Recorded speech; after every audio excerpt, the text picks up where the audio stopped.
Is it religious duty and expected performance?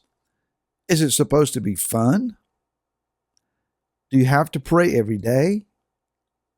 What is prayer about? Hi, this is Barry Phillips, a 10-minute tour, day 5 at Tetzaveh. We are today in Exodus, or Shemot, chapter number 30. Let's begin with verse 1, read down through verse 8. You shall make a slaughter place to burn incense on, and make it of acacia wood, a cubit long, a cubit wide. It is square, 2 cubits high, its horns are the same. You shall overlay its top and its sides all around its horns with clean gold, and you shall make for it a molding of gold all around. And make 2 gold rings for it under the molding on both sides. Make them of 2 sides, and they shall be holders for the poles to lift it. You shall make the poles of acacia wood and overlay them with gold, and you shall put it before the veil that is before the ark of the witness, before the lid of atonement that is over the witness, where I am to meet with you. And Aaron shall burn on it sweet incense morning by morning. As he tends the lamps, he shall burn incense on it. When Aaron lights the lamps between the evenings, he shall burn incense on it, a continual incense before Yahweh throughout your generations. Very specific details here about the altar of incense and its construction and its use. Coals that would be supplied from the brazen altar in the courtyard altar sacrifice would be scooped up in a fire pan and brought in and laid upon the grate of this golden altar. And then a very particular combination of incense that would be studied later. It is to be exactly so in its formula. And there would be a handful of it, and it would be poured onto these coals, and a very aromatic, powerful, room-filling smoke would go up. It was more than just air freshener for the inner room.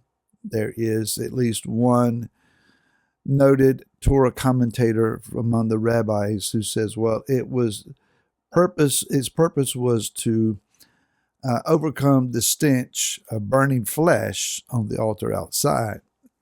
Excuse me. So it wasn't just air freshener. There's a purpose that is going on here. The altar of incense is a place of intercession. It's a place of prayer.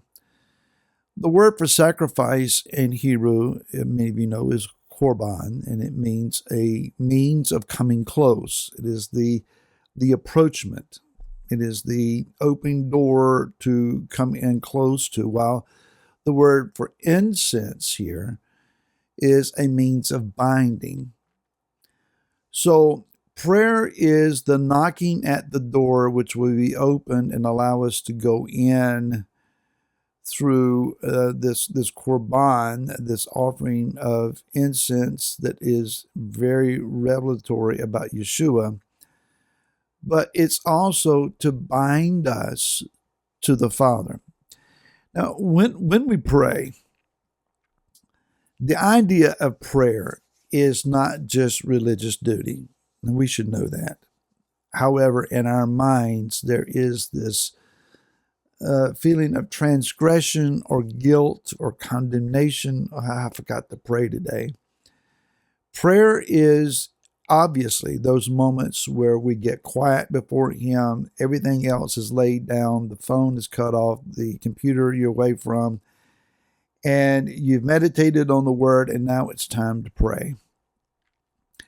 So we bow our heads, we close our eyes, and our mind begins to say, okay, how do I start this prayer? And so oftentimes we will start off with familiar phrases.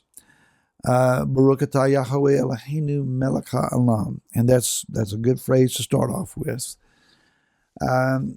We will start with my Father who is in heaven, set apart is your name. Okay, we made our opening statement. Now what do we say? And how do we proceed in prayer? And sometimes we just pull out our list. Okay, I pray for, and we go down and we start checking off names and situations and issues. Are any of those things actually prayer? And how is it that Yah may be hearing it? Well, obviously, we're not on the hearing side, and we really don't understand how he perceives prayer in that way. We can only speculate. But if you were to call me up on the phone and give me the niceties of our relationship, and then proceed to go into a list of your desires of what you like for me to say, do, or not do, or say in your behalf, and hang up without ever giving me a chance to talk to you, am I getting a report, or are we having a conversation? Think about that. Are we reporting to him, or are we looking to have a conversation? The report that we give to him is indeed a form of prayer.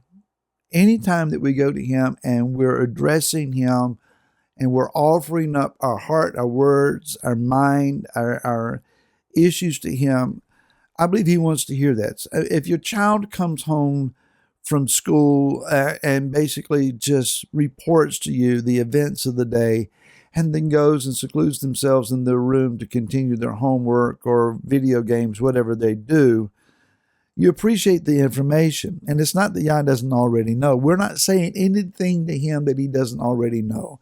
He knows the thoughts and inclinations of our mind and our spirit even before they come out of our mouth. Well, what is it that he wants then? I've said this before on many occasions, but let me just define prayer one more time for us. Prayer is our invitation to Yah for his investment and his involvement in our need and situation. We are inviting him. Yah, this is my need. And oftentimes it's in the expressing of our need to him that we begin to hear ourselves define it in such a way. I hadn't thought about it that way. Why did I say it that way? Now I'm beginning to understand something here and sometimes it is in the act of praying that things get defined, because the Ruach comes and helps us to choose the words that we put out to him in prayer. But prayer is, again, it's most effectively a conversation where we offer our petitions, our requests, we make known our insecurities, our fears, our issues, our dilemmas. We describe all of these things to him and we cry out. And sometimes things are good. Life's good. And I really don't have a lot to say I need from you. I'm just here to worship you and thank you and to boast of you and to laud you and magnify your name and express thanksgiving for all that you're doing. And in that process, maybe we'll think of others that are not so blessed and fortunate at our place, and we cry out in their behalf. It's intercession. The goal here is conversation. The goal is to talk to him, to enter in through the open door of what's on the altar, the smoke that's going up.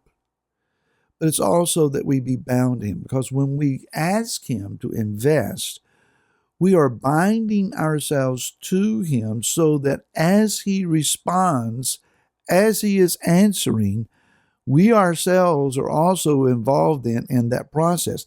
If we're going to pray and ask for Yah to do something, we have to also then be willing to be a part of the process and even the tool in his hand by which he answers our prayer.